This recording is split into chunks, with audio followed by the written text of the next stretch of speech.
Assalamualaikum warahmatullahi taala wabarakatuh. Salam satu Malaysia. Cubaan kedua Tadi kita dah live, tiba-tiba terpadam. Macam-macam lah dia orang ni. Kan?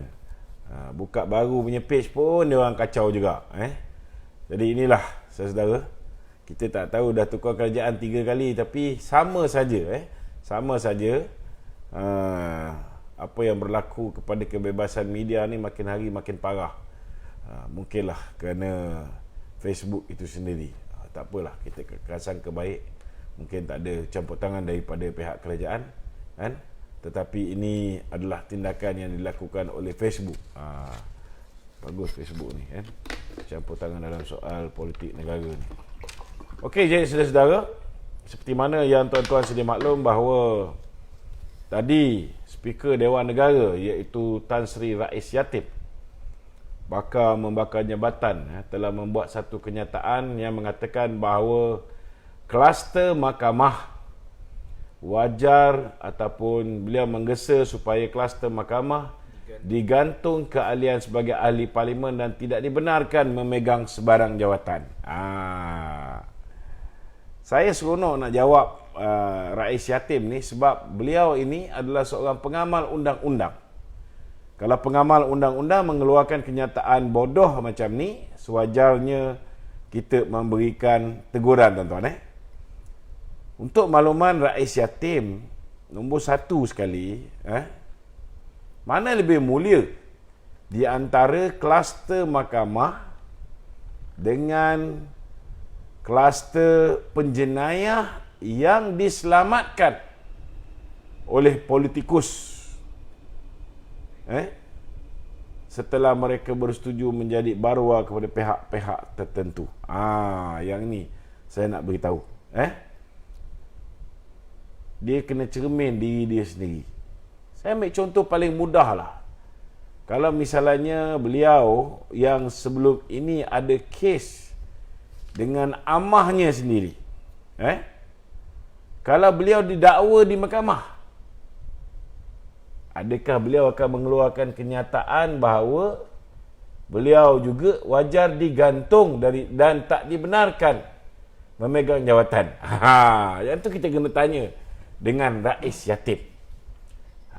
Saya nak beritahu dengan Rais Yatim bahawa hari ini kluster mahkamah yang dimaksudkan ni, saya tahulah yang dimasukkan Datuk Seri Najib, yang dimasukkan Datuk Seri Ahmad Zahid Hamidi, yang dimasukkan mereka-mereka yang tidak pernah tunduk dengan PPBM dan memang tak suka dengan PPBM. Contohnya macam Datuk Seri Ahmad Maslan. Itu sebab bersatu sebulat suara memutuskan takkan mengundi Datuk Ahmad Maslan dan mereka akan mengundi Ngah Komeng. Kalau tak undi Mak Maslan, dia orang tak cakap lah ada orang nak undi Ngah Komeng. Tapi kalau tak undi Mak Maslan, mestilah Ngah Komeng akan menang, betul tak?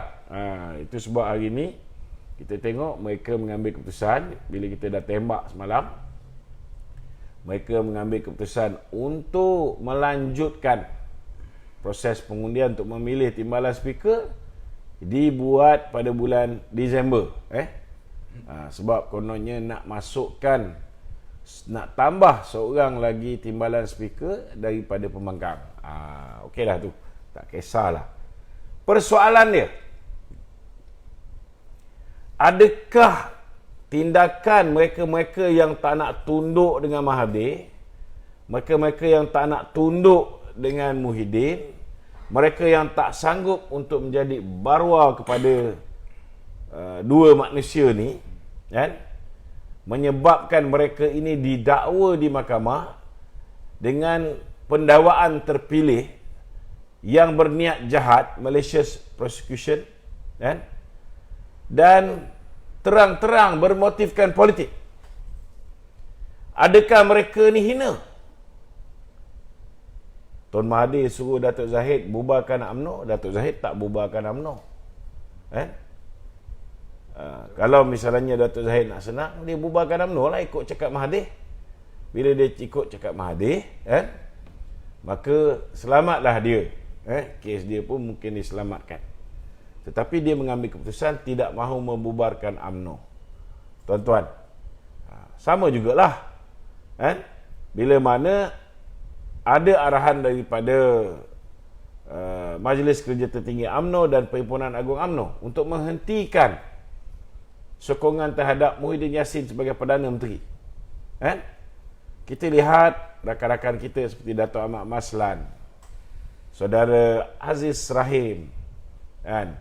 Dan beberapa orang yang lain mengambil keputusan tidak menyokong. Dan orang ini sudah pastilah mereka-mereka yang menjadi sasaran kepada kezaliman yang dilakukan baik di zaman Atuk, kan? Begitu juga di zaman si Tompok ni, tuan-tuan. Dua zaman ini zaman di mana bangsa minoriti yang hanya menang 13 kursi diberikan kuasa untuk menjadi Perdana Menteri, untuk memimpin 222 orang ahli parlimen. Itu yang jadi cacah marba, tuan-tuan. Jadi saudara, kalau nak kata orang yang kluster mahkamah ni hina, kerana mereka ni didakwa semata-mata kerana mereka tidak mau tunduk dengan Mahathir dan juga Muhyiddin, saya nak tanya pula, macam mana penjenayah yang jelas jenayah, penjenayah ni, yang tidak didakwa langsung, tak didakwa langsung, contohnya bekas Perdana Menteri kita, dia boleh didakwa kerana memikat seorang wanita yang dia sedar merupakan isteri kepada Clement Augustine Paul. Clement Paul Augustine. Iaitu Nikaji. Kesalahan yang dia buat ni, jenayah yang dia buat ni, boleh didakwa di bawah Penal Code. Section 49 tak silap saya. Boleh didakwa.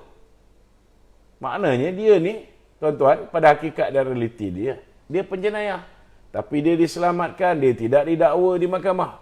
Itu sebabnya dia tidak menjadi kluster mahkamah.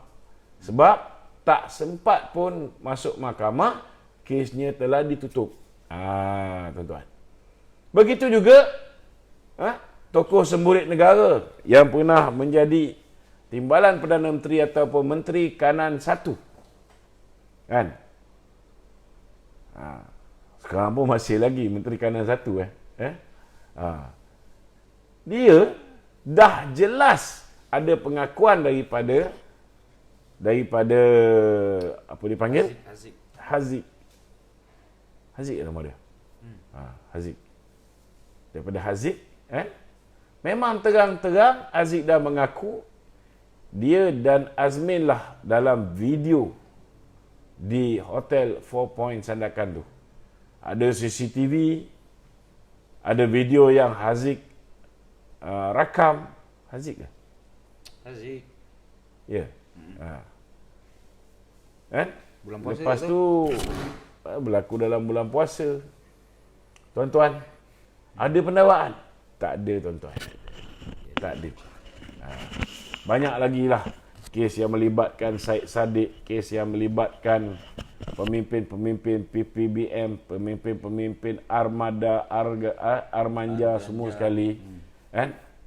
Semuanya, tuan-tuan, sepatutnya mereka ini diangkat menjadi penjenayah, tetapi malangnya, tuan-tuan, mereka diselamatkan oleh politikus, diselamatkan oleh Tun Mahathir, diselamatkan oleh Muhyiddin selepas tu. Maka mereka tidak didakwa di mahkamah. Itu sebab mereka tidak digelar sebagai kluster mahkamah. Jadi kalau lepas ni UMNO memerintah sepenuhnya, katalah UMNO datang dia punya gila, dia jadi pendendam, dia jadi manusia-manusia yang busuk hati macam Muhyiddin dan macam Mahathir. Kes Rais Yatim dibuka balik, kes pemberian projek 1.16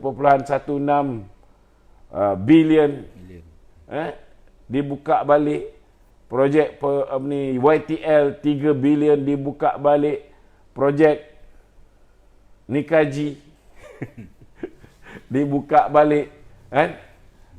Video semburit dibuka balik. Cuba tuan-tuan bayangkan. Pada ketika itu kluster-kluster mahkamah baru ni, kan? Dia nak luluskan tak? Supaya ahli parlimen dan juga mereka-mereka yang terlibat dengan mahkamah ini digantung sebagai ahli parlimen dan tak dibenarkan memegang jawatan. Agak-agak masa tu Rais Yatim ni berani tak cakap macam tu. Jangan mimpi tuan-tuan. Itu sebab saya nak beritahu. Nombor dua yang saya menyampah sangat dengan kaki bodek ni. Dia ni pun lawyer. Dia seorang pengamal undang-undang. Takkanlah bodoh sangat tak tahu bahawa seseorang itu tidak bersalah sehingga dia didapati bersalah di mahkamah. Maksudnya, kalau belum selesai sampai ke mahkamah persekutuan, bagi kes yang bermula di mahkamah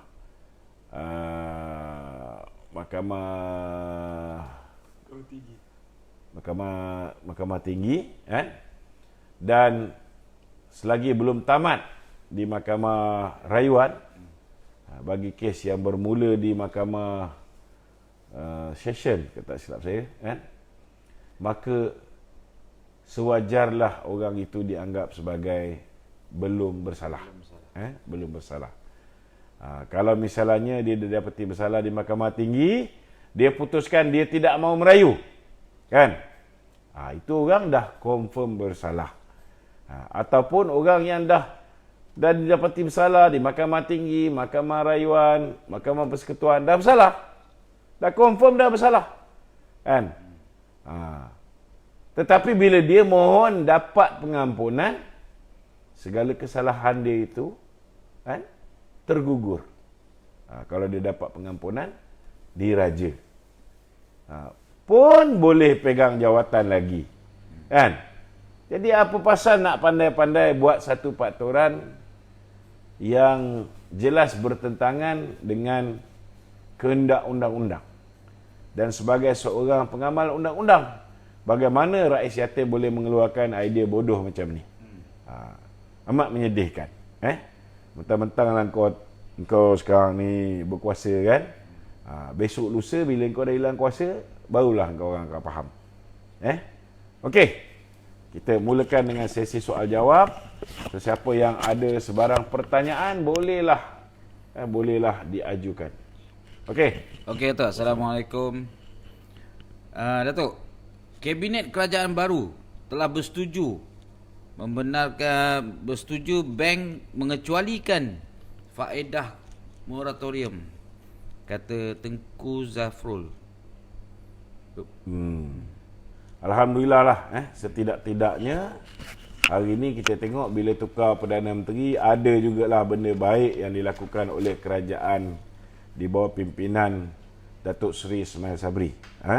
Kalau dulu kita dengar kenyataan Tengku Zafrul ni mengatakan bahawa walaupun kita boleh memaksa bank untuk memberikan moratorium,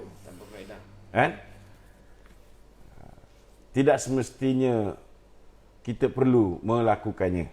Itu apa yang Tengku Zafrul ketika di bawah pimpinan Muhyiddin Yassin cakap. Alhamdulillah lah Tengku Zafrul pun sekarang ni dah boleh cakap yang molek sikit. Itu bezanya tuan-tuan.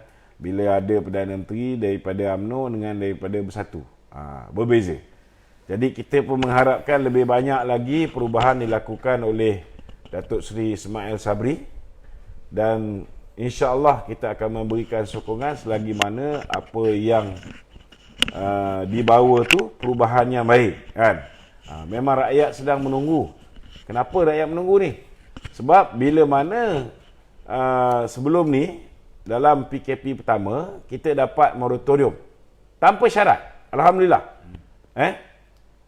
Tanpa syarat. Dan tak adalah hidden hidden charges yang dikenakan oleh pihak bank. Tetapi sebelum kejatuhan Muhyiddin hari itu, bila dia umumkan diberikan moratorium 6 bulan, kan? Ada pula hidden charges, ada pula lepas tamat tempoh, ada sambung bayar, peningkatan tempoh pembayaran balik dengan interest yang mengarut. Alhamdulillah lah sekarang dah tak ada. Kita ucap tahniah lah kepada kerajaan. Yang baik dia buat, kita tetap akan kata baik. Yang tak baik dia buat, ni saya nak sebut juga, kan? Saya kena sebut sebab hari ini kerajaan ni telah menyebabkan rakyat sengsara dengan amat sangat. Hari ini ada ibu bapa yang anak dia top scorer, yang anak dia CGPA baik, semata-mata kerana dipaksa untuk mengambil vaksin baru boleh pergi sambung kuliah di peringkat universiti. Ada yang nak ambil SPM diwajibkan untuk ambil 2 dos vaksin, kan? Maka ramai yang mengambil keputusan tak nak hantar dia sambung belajar ke universiti lagi. Ini amat menyedihkan. Apa nak jadi dengan negara ni? Kalau pelajar-pelajar yang ambil SPM, mak bapak tak bagi jadi ambil SPM kerana takut. Kita nak salahkan dia orang ni tak boleh. Sebab hari ni walaupun Menteri Kesihatan menipu mengatakan tidak ada orang mati disebabkan pengambilan vaksin, hari ni orang yang dah ambil 1 dos, mereka sendiri tak berani nak bagi anak dia mengambil vaksin. Dia pun tak ambil second dose sebab dos pertama pun dah sengsara, dah ada side effect, kan? Macam mana nak ambil second dose? Tak semua, ada ramai yang sihat walafiat. Buat masa ni lah, kan? Sebab kita tak tahu berapa lama tempoh kita akan berada dalam kondisi yang baik. Kesan sampingan daripada ubat ni kita tak tahu lagi, ataupun daripada vaksin ni. Biasa vaksin diuji, dibuat clinical test ke atas haiwan di makmal, ke atas manusia di makmal, betul tak? Tapi masalahnya, masalahnya saudara,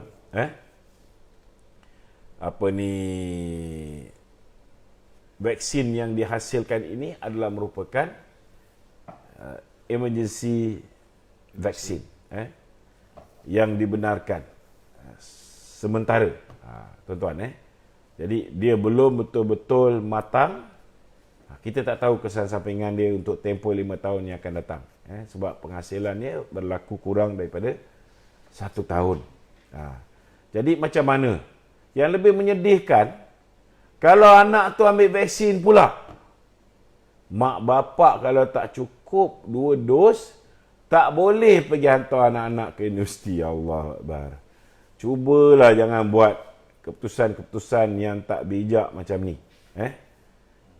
Cubalah bertimbang rasa. Yang tak vaksin ni ada lebih kurang 50% lagi. Mereka ini ialah pengundi.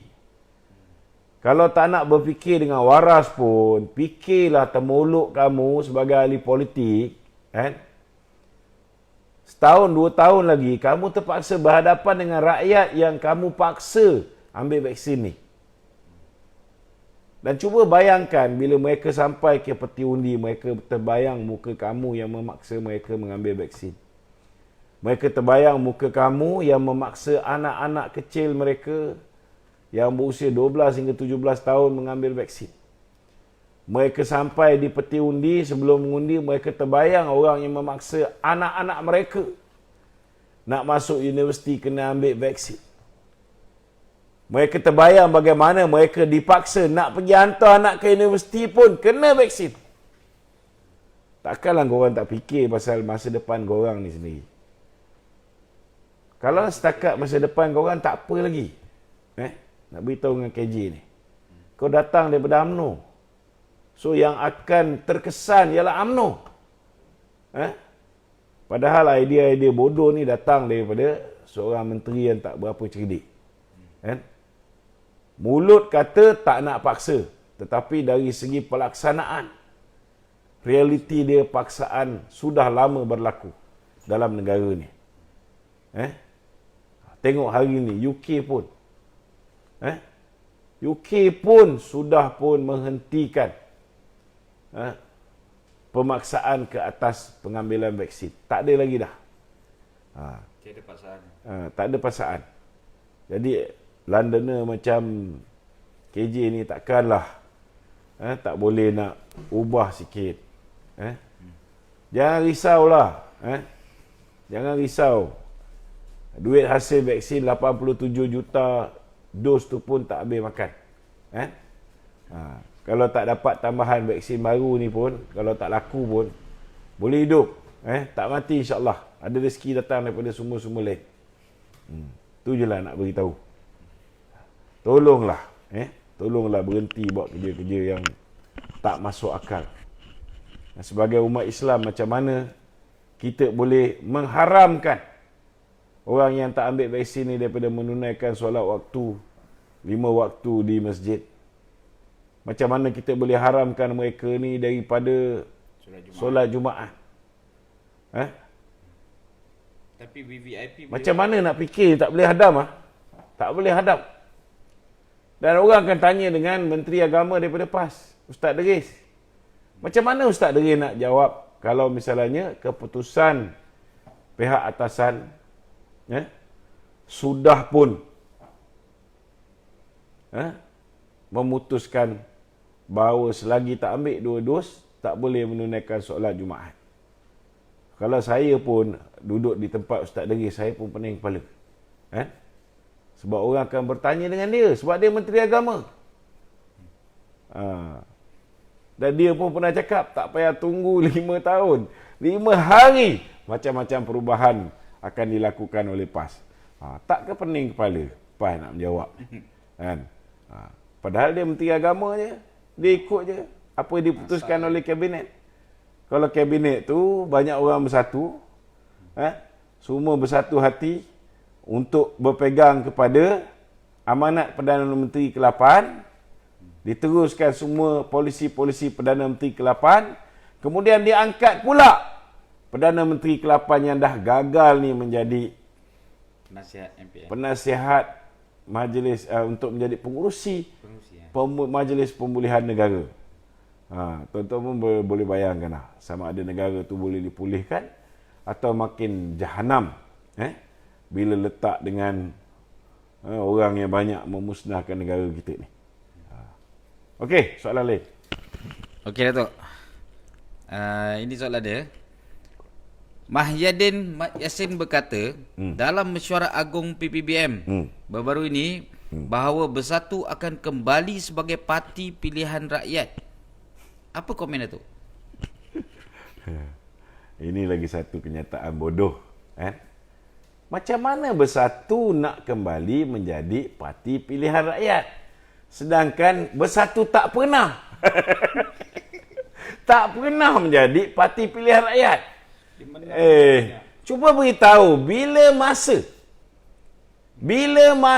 Bersatu pernah jadi parti pilihan rakyat. Masuk pilihan raya pun baru sekali. Daripada 55 kerusi yang Bersatu tandingi, dia menang 13. Berapa persen tu? Lebih kurang 28% lebih. Kan? Engkau masuk pertandingan pilihan raya pun baru sekali. Dan itulah kayu pengukur yang kau boleh pegang. Kan? Dapat 13 kursi, 28%. Hilang 1 kursi. Macam mana dia nak kata dia nak kembali menjadi parti pilihan rakyat? Kau tak pernah pun menjadi parti pilihan rakyat. Keadilan pun tak cukup. UMNO ni engkau fitnah Dato' Najib, kau fitnah Datin Sri Rosmah, kau buat macam-macam cerita pasal 1MDB, buat macam-macam cerita pasal GST, kau buat perhimpunan tu perhimpunan bersih, kan? Walaupun korang pun tak pernah hanya bersih, kan? Busuk-busuk pun, kan? Daripada 122 kerusi yang UMNO tandingi, UMNO menang. Din, UMNO menang berapa kerusi? 54 kerusi. Berapa persen tu? 48% lebih. Maknanya lebih kurang separuh menang. Dalam keadaan the worst case scenario ever. Ni kena faham. Lepas tu bila ada pilihan raya kecil di Tanjung Piai, kawasan yang kau menang dulu, Din, Hilang kan? Kita tak letak pun calon daripada UMNO. Kita letak calon Cina di kawasan Melayu. Pun kau kalah. Kan? Kau kalah, kan? Ni geng-geng Jekom kata, saya kalah dari pilihan raya ni, saya nak beritahu, saya ni orang Johor. Kan? Tapi Presiden Parti arahkan bertanding di pilihan raya kecil yang pertama, Sungai Kandis. Masa tu pun ramai orang masih tak berani nak bangkit lawan. Kita yang awal-awal dulu lawan. Jadi kita pun diimport lah, dihantar ke Sungai Kandis. Dalam keadaan Sungai Kandis ni kalah 12,800 majoriti dia. Memang tepat fikir. Dan bila kita lawan itu hari, majoriti turun kepada 5,000. So apa masalah? Itu masa tu baru 86 hari selepas pilihan raya. Belum lagi 100 hari. Belum lagi orang tahu bahawa selepas 100 hari itu baru dia sedar bahawa janji-janji yang dikeluarkan oleh Pakatan Harapan, janji-janji manifesto itu bukan kitab. Baru dia orang tahu selepas 100 hari bahawa daripada 6 janji 100 hari, hanya 1 je dilaksanakan. Lepas tu baru dia orang tahu daripada 60 janji Pakatan Harapan, hanya 1-2 je yang dilaksanakan. Cuba kalau sekarang ni bertanding, kawasan tu 70% Melayu. Mau korang hilang deposit. Kan? Jadi tak payahlah duk sembang sangat. Kalau boleh lah, kan, tutuplah bersatu tu. Tutup bersatu tu, bubarkan, masuk UMNO. Merge ni, idea merge ni tak boleh. Macam mana kau nak letak gambar bunga raya tu, nak silangkan dengan logo UMNO? Kan? Tak boleh, tak boleh. Kalau dia nak merge dengan UMNO dengan syarat logo kekal logo UMNO, nama kekal nama UMNO, tak ada masalah. Kan? Korang masuklah ramai-ramai, kan? InsyaAllah 3.75 juta orang ahli UMNO ni, dia tahu apa nak buat dengan korang. Masuk. Korang ahli pun tak berapa, 100,000 ke, kan? Tak sampai 200,000 pun. Itu pun dah dibawa lari Dek Mahathir masuk pejuang. Duk sembang banyak. Itu pun ramai menyesal. Parti dah tunggang langgang nak masuk longkang, ada hati nak kembali menjadi pilihan rakyat. Pirah. Aduh. Okey, Datuk. Soalan seterusnya. Presiden UMNO mengatakan bahawa UMNO akan kuasai kerajaan selepas PRU 15 bersendirian. Apa komen Datuk? macam mana? UMNO akan menguasai kerajaan bersendirian selepas PRU 15. Saya yakin kenyataan Datuk Zahid dah. Ya. Saya yakin kenyataan Datuk Zahid tu bermakna UMNO dan Barisan Nasional lah akan menguasai kerajaan bersendirian. Maknanya mungkin beliau sudah merancang untuk bertanding seberapa banyak kursi yang boleh. Contoh. Dulu kita ada bagi banyak kursi pada gerakan. Betul tak? Betul. Sekarang ni gerakan dah tinggalkan Barisan Nasional. Maka kemungkinan besar kursi-kursi itu kita akan letak calon kita. Lebih-lebih lagi kalau kawasan tu kawasan Melayu. Kalau kawasan tu bukan kawasan Melayu, mungkin kita bagi pada parti komponen yang lain. Memang sepatutnya begitu. Tak perlulah kita nak bekerjasama dengan Bersatu ni. Tak Kan? Bersatu pun duk sembang deras sangat. Kan? Kalaulah misalnya mereka ni boleh berdikari di atas kaki sendiri. Kalau misalnya Bersatu ni sebuah parti politik yang ada tulang belakang. Kan? Dia tak peduli dah dengan kita. Dia tak bagi Datuk Seri Ismail Sabri tu menjadi Perdana Menteri. Kan? Kenapa dia beria nak pastikan Datuk Seri Ismail Sabri tu jadi Perdana Menteri? Dan selepas ini mungkin dia nak letak Datuk Seri Ismail Sabri sebagai Presiden UMNO. Apa tujuan dia? Tujuan dia tidak lain tidak bukan mengharapkan supaya keputusan yang telah dibuat pada PAU 2020 iaitu UMNO tidak bekerjasama dengan Bersatu dalam pilihan raya umum ke-15 dapat dibatalkan. Maknanya mereka mengharapkan supaya bila dia sokong Datuk Seri Ismail Sabri, maka pilihan raya umum yang ke-15 UMNO bersama dengan Bersatu. Kan? Ya. Dia ingat Ismail Sabri ni bodoh ke apa? Kan? Kata-kata UMNO pun sama. Okey. Apa lagi? Okay, Datuk, dalam sidang media, Biarkan Jekom-Jekom tu nak meroyan. Kan? dalam Habis sidang tu dah itu je. Dia makan gaji. Kerja dia kacau kita je. Kan? Okey. Datuk, dalam sidang media Parlimen, PM hari ini telah menjawab soalan kewajipan pembukaan semula 11 sektor ekonomi di negeri-negeri fasa 1.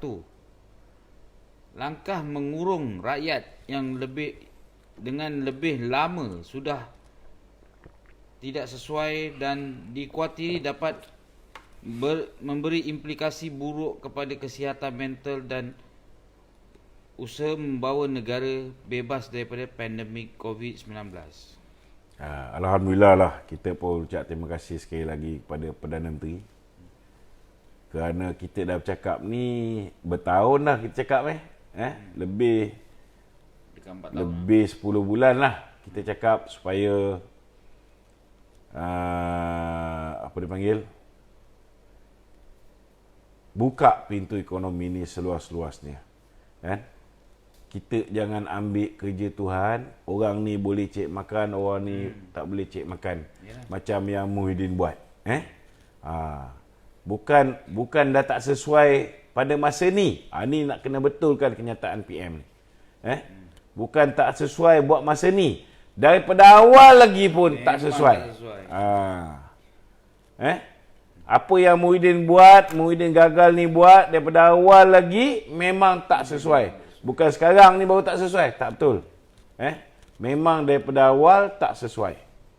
Ramai rakyat dah mental. Itu yang menyebabkan kadar bunuh diri meningkat. Tapi Alhamdulillah lah. Kerajaan baru. Ada perubahan lah. Bukan kerajaan baru lah. Kerajaan baru ni pun nak katakan okey sangat pun tidak. Kan? Semuanya masih kerajaan lama. Betul tak? Betul. Kurang-kurang Perdana Menteri baru ni dia tahu bahawa rakyat susah sengsara bila Dikurung. dulu di bawah kerajaan Muhyiddin Yassin. Mereka mengurung rakyat, tak benarkan rakyat keluar cari rezeki. Kan? Alhamdulillah Perdana Menteri baru dia tahu. Yang mana betul kita kena cakap betul. Tak betul kita balun. Kan? Betul. Itu je cara dia. Kan? Saya nak beritahu satu je. Ini memang daripada awal lagi keputusan untuk mengurung rakyat ni satu kesilapan besar. Satu kesilapan besar. Dan Alhamdulillah hari ni mereka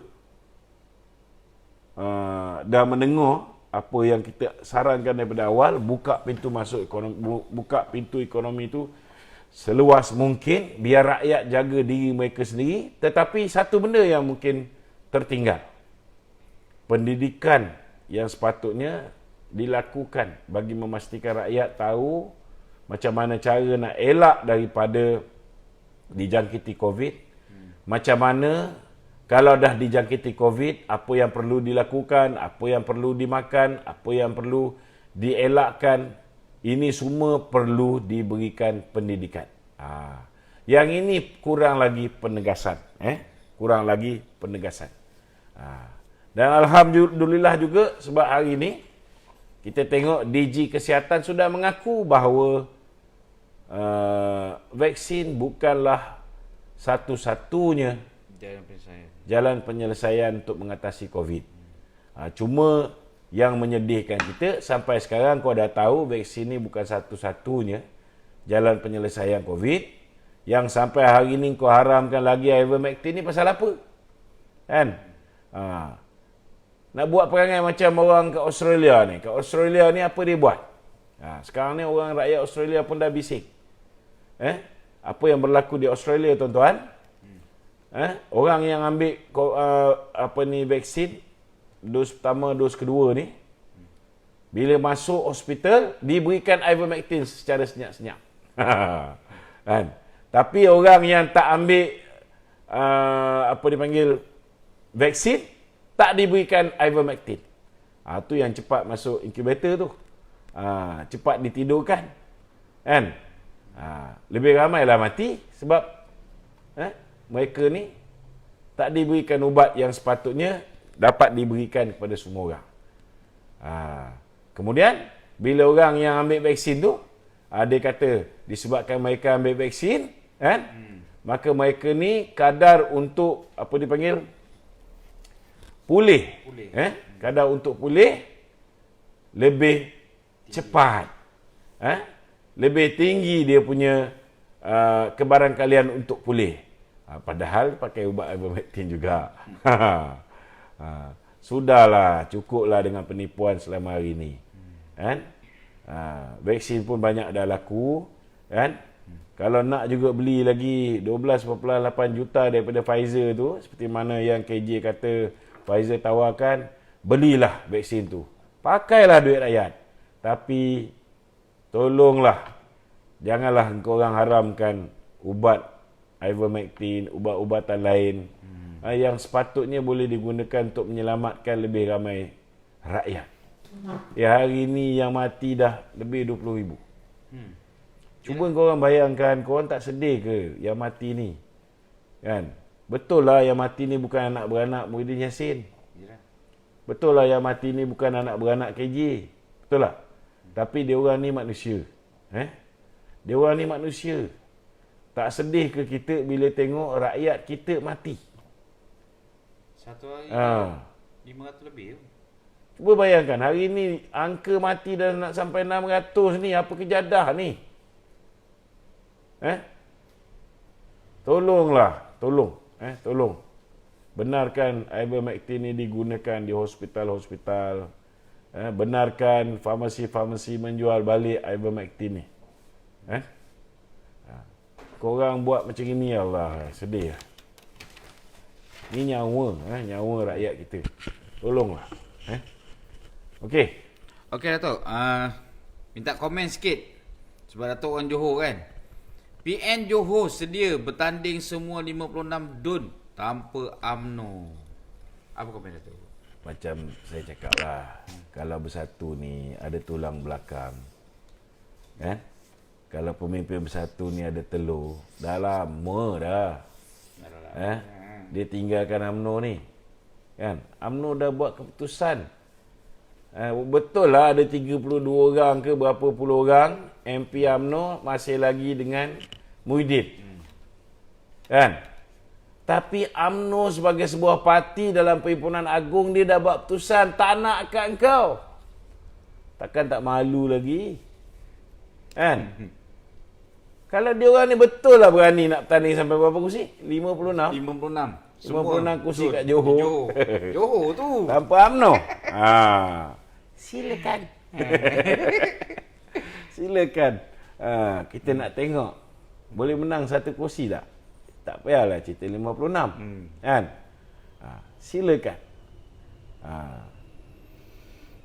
Kan? Sembang je lebih dia orang ni. Okey, ada lagi? Selesai.